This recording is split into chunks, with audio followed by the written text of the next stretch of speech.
ఈనాటి ఆరోగ్యమే మహాభాగ్యం కార్యక్రమానికి స్వాగతం, సుస్వాగతం. ఆహారపు అలవాట్లలో క్రమేపీ వచ్చిన కొన్ని మార్పులు చూద్దాం. సర్వరోగ నివారణ పేరుతో ఎప్పుడో 25 సంవత్సరాల క్రితం ఆయిల్ పుల్లింగ్ అని వచ్చింది. పొద్దున్న ఎవరికి ఫోన్ చేసినా మా ఆయన ఆయిల్ పుల్లింగ్ చేస్తున్నాడు అనేవాళ్ళు. అది ఆగిపోయింది. తర్వాత నీలరాజు వచ్చాడు. కొండలు నీళ్లు తాగితే రోగాలు మాయం అన్నాడు. అది పోయింది. పచ్చి కూరగాయలు తింటే బలం అని ప్రచారం చేశారు కొందరు. అది పోయింది. ఇప్పుడు ఇంకొక ఆయన వచ్చి రాగులు, సజ్జలు, జొన్నలు, కూరగాయలు అన్నీ కలిపి రసం చేసుకొని తాగండి అంటున్నాడు. కేంద్ర ప్రభుత్వం వారేమో యోగా చెయ్యండి, రోగాలు మటుమాయం అంటుంది. చాన్నాళ్ళ కిందట గోదావరి జిల్లాల నుంచి ఒక రాజుగారు వచ్చి ఉప్పా, మీరు ఉప్పు తింటున్నారా, చీ చీ అన్నాడు. జనం అంతా ఉప్పుని విసిరి కొట్టారు. అంతటితో ఊరుకున్నాడా? నూనె, నెయ్య, మీరంతా నూనె తాగుతున్నారా, నెయ్యి తింటున్నారా? సరే అని జనం అంతా నూనె డబ్బాలకి సెలవిచ్చి చుక్క నూనెతో తాలింపులు మొదలుపెట్టారు. ఒకానొక మంచి రోజున కృష్ణానది ప్రక్కన మంచి స్థలంలో ప్రకృతి ఆహారాశ్రమం అని ఒకటి మొదలైంది. ప్రజలకు ఉప్పు నూనె లేని వంటలతో 3 పచ్చి కూర ముక్కలు 6 ఆకుకూర రసాలతో నిత్య నూతనంగా విలసిల్లుతుంది.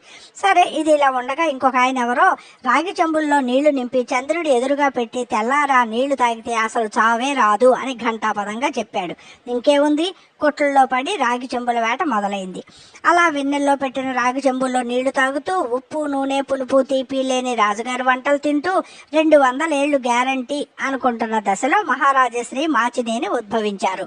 నూనె మానేశారా పిచ్చోళ్లారా, మిల్లుల్లో ఆడించిన కొబ్బరి నూనె 100 గ్రాములు తాగండి, ఇక చూడండి అన్నాడు. ఇంకేముంది, కొబ్బరి చెప్పులు సంచిలో వేసుకుని గానుగలంట పడ్డారు జనం. ఇంకొక సాం వచ్చి పురుగు మందులు లేని చిరుధాన్యాలు తినండి, మీ ఆరోగ్యాన్ని మీరే సంరక్షించుకోండి అన్నాడు. ఇంకేముంది, కర్నూలు సోనా బియ్యం అన్నం తినడానికి బదులు సామలున్నాయా, అరికలున్నాయా, సజ్జలున్నాయా అని షాపులంట పరుగులు తీస్తున్నారు. వీళ్ళంతా ఇలా ఉన్నారు, నేనేం తక్కువ అంటూ మట్టి కుండల్లో వండుకొని తినడం మంచి ఆరోగ్యం అని మూలనున్న మరో మట్టి శాస్త్రవేత్త గారు అన్నారు. చెయ్యాల్సింది చేయకుండా ఎంతకాలమని వాళ్ళు చెప్పారని వీళ్ళు చెప్పారని ఆరోగ్యం కోసం చెంబులేసుకుని సంచులేసుకుని పరిగెడతారు. ఇకనైనా పరుగులాపి ప్రశాంతంగా జీవించండి. మన పూర్వీకులు అన్నీ తిని చక్కగా పని చేసుకున్నారు. మనం మాత్రం పని మాని ఇలాంటి వాటి వెనుక గంతులేస్తున్నాం. నిజం గ్రహించరా నలుడా.